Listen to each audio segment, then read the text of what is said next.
আমি আজকে পাকা গাব নিয়ে চলে আসছি। ছোটোবেলার স্মৃতিগুলো আপনাদের মনে করে দেওয়ার জন্য আসছি। যারা যারা গ্রামের পরিবেশে বড় হয়েছেন তারা কিন্তু এই গাব চুরি করে পারতেন। একদম মিথ্যা কথা বলবেন না। কত কষ্ট করে আপনাদের জন্য ভিডিও তৈরি করি। দেখেন তো কী পরিমাণে ঘাম ঝরতেছে, দেখেন ঘাম।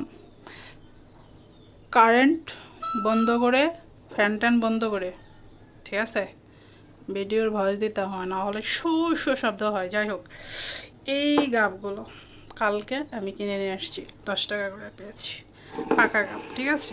শুধু আপনাদের এই ভিডিও করে দেখাবো বলে, ছোটোবেলার স্মৃতিগুলো মনে করিয়ে দেওয়ার জন্য কিন্তু আমি এই গাবগুলো নিয়ে আসছি। তো চলেন একটা ভাঙি। আমরা 4 জন আছি, 4জন মানুষ, একজন খাবে না। 3জন আছি, 3জনে 3টা খাবো, আর একটা এক্সট্রা থেকে যাবে, ওটা আমি খাবো, কারণ আমি একটু বেশি খাই তো।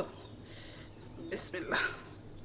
ছোটোবেলায় কত বাদাইম্মা পানা আপনারা করছেন, আর এখন এক একজনে আমেরিকা, ফ্রান্স, লন্ডন, কানাডা চলে গেছেন, আর সেখানের ভাষায় কথা বলেন। চিন্তা করে দেখেন তো, আপনাদের ছোটোবেলার স্মৃতিগুলো কত সুন্দর ছিল, কত ভালো ছিল। গ্রাম তো গ্রামই, আর ওই আমেরিকা, কানাডা যেয়ে কি আপনি এইরকম চুরি করে করে এই ইয়াগুলো খাইতে পারবেন? পাইরে জীবনেও পারবেন না, আপনার ছেলে মেয়েরাও পারবে না। এই স্বাদগুলোই হচ্ছে আলাদা। গ্রাম মানেই গ্রাম, ঠিক আছে। এই যে বেশি কাঁচা পাকা কত, আমিও চুরি করে আসছি ছোটোবেলায়। আমিও গাছে উঠতে পারি, এখনও গাছে উঠতে পারি। মিষ্টি আছে।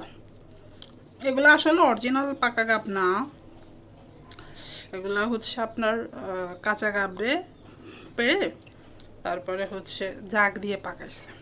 আর অরিজিনাল মোটামুটি ঘিরান আছে। অরিজিনাল যে গাবগুলো পাকা গাব আমরা গাছ থেকে পারতাম, আর ধাঁধা মানে এক একজন বলতাম, এই বলতে পারিস কি না, পাকা গাব কাঁচা গাব, পাকা গাব কাঁচা গাব, পাকা গাব কাঁচা গাব, বলতে বলতে পাকা গাব, পাকা আব্বা, পাকা বাপ, পাকা গাব, কাঁচা গাব, পাকা বাপ, পাকা গাব, এগুলো বলে ফেলতাম। কত সুন্দর ছিল ছোট্টবেলাটা, তাই না? আমার তো মনে হয় যে আমার বয়স যদি কমে যাইতো, ওই সেই ছোটোবেলার বয়সে চলে যেতে পারতাম আল্লাহর কাছে। বলি সবসময়, তা তো সম্ভব না, বুড়ো হয়ে গেছি, বয়স হয়ে গেছে, কখন যাবো মহিলা, ঠিক আছে। তো যারা একমাত্র গ্রামের পরিবেশে বড় হয়েছেন, ঘাম তারা একমাত্র এই গাবের স্বাদ বুঝবেন, তাছাড়া কেউ বুঝবেন না। যারা শহরের পরিবেশে বড় হয়েছেন পসিবল। তো গাব খাওয়া কিন্তু শরীরের জন্য ভালো। আসলে কিছুই নেই ভিতরে, বিচিগুলো মিষ্টি মিষ্টি লাগে, বাট আর কিছুই না। তো সবাই ভালো থাকেন, আর ছোটোবেলার স্মৃতিগুলো কাদের মনে করিয়ে দিলাম, কমেন্টে জানিয়ে যাবেন। আল্লাহ হাফেজ।